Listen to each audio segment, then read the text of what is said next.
Vous lanceriez-vous dans une compétition sans connaître les règles du jeu? Il y a de fortes chances que non.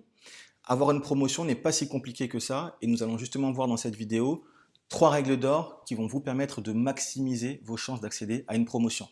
Restez bien jusqu'à la fin car la troisième est certainement la plus puissante.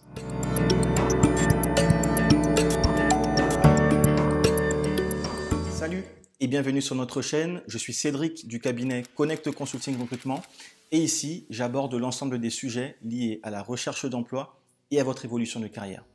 Si ces thématiques vous intéressent, je vous invite à faire 2 choses. La première, abonnez-vous à la chaîne et cliquez sur la cloche pour être informé de la parution de nos vidéos hebdomadaires qui vont tout simplement vous donner tous les éléments pour donner le meilleur de vous en entreprise. La deuxième, allez dans la barre de description et cliquez sur le lien pour recevoir gratuitement notre guide intitulé Le guide du candidat idéal. Sous forme de test, il se lit rapidement et vous permettra d'aborder plus sereinement vos recherches d'emploi et vos entretiens. Enfin, pour celles et ceux qui souhaitent un accompagnement plus personnalisé, je vous donne rendez-vous sur notre site connectconsulting.fr sur lequel vous retrouverez l'ensemble des coachings à votre disposition. Pour gagner, il faut connaître les règles du jeu. Avant même d'appliquer ces 3 règles, il faut, entre guillemets, rentrer dans le moule de la société. C'est-à-dire bien cibler les us et coutumes de l'entreprise et les intégrer. Un salarié marginal qui pense et fait différemment des autres aura peu de chances d'évoluer. Également, il faut bien avoir à l'esprit qu'une promotion est avant tout le fruit d'opportunités au sein d'une entreprise. Première règle, la plus connue, être le meilleur. Alors lorsqu'on dit être le meilleur, on entend évidemment produire un travail de qualité, un travail professionnel. Faites le maximum pour vous rendre indispensable pour exceller sur votre poste. Deuxième règle, le dévouement.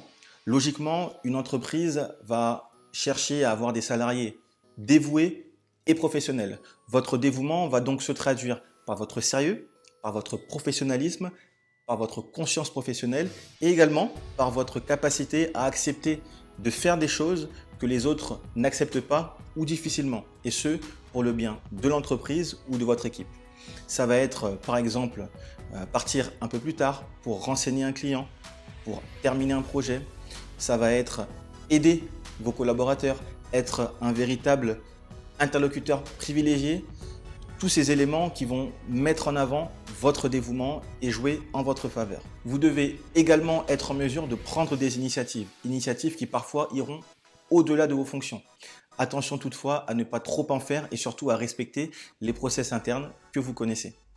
Troisième règle, qui est certainement la plus puissante, développez votre réseau en interne. Échangez avec un maximum de personnes, des personnes influentes et le plus haut possible dans la ligne hiérarchique. Ces personnes qui vont constituer votre réseau interne vont pouvoir vous sponsoriser, c'est-à-dire vous mettre en avant, représenter un point d'accès, voire être le contact direct pour une promotion. C'est l'occasion pour vous justement de lier l'utile à l'agréable en apprenant à développer votre image de marque, c'est-à-dire à vous mettre en avant, à vous faire voir positivement. Comment?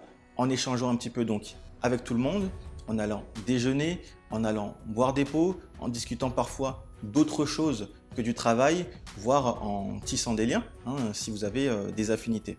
Alors, ça doit évidemment et surtout rester une relation gagnant-gagnant. Donc, montrez que vous aussi avez des choses à leur apporter, que ce soit des informations business, des informations sur les process, des conseils, etc. Échangez régulièrement avec les personnes de votre réseau, car l'effet de levier peut rapidement se transformer en effet, entre guillemets, de massue. Donc, échangez assez régulièrement. Le mieux, c'est en physique. Ça peut être également par téléphone, par mail, chat interne, etc. Pour évoluer sur certains postes, on vous demandera ou pas de maîtriser des compétences avant même d'occuper le poste. À vous donc de travailler dessus. D'autant plus que pour certaines fonctions, des compétences clés vont être requises. Je pense notamment au leadership, à la capacité de persuasion ou encore au bon relationnel. Enfin, nous voyons aussi des personnes évoluer, pas parce qu'elles sont les meilleures, petit clin d'œil à votre collègue de droite, mais parce qu'elles sont les meilleures pour failloter. Dans ces cas-là, allez voir ailleurs, peut-être une solution et nous verrons justement dans une prochaine vidéo comment changer d'entreprise pour booster sa carrière. Alors dites-moi dans les commentaires ce que vous pensez de ces règles. En connaissez-vous d'autres plus intéressantes, encore plus puissantes, notamment plus puissantes que la troisième? Si la vidéo vous a plu, évidemment, n'hésitez pas à mettre un pouce vers le haut. Et puis je vous dis moi à très bientôt. Ciao!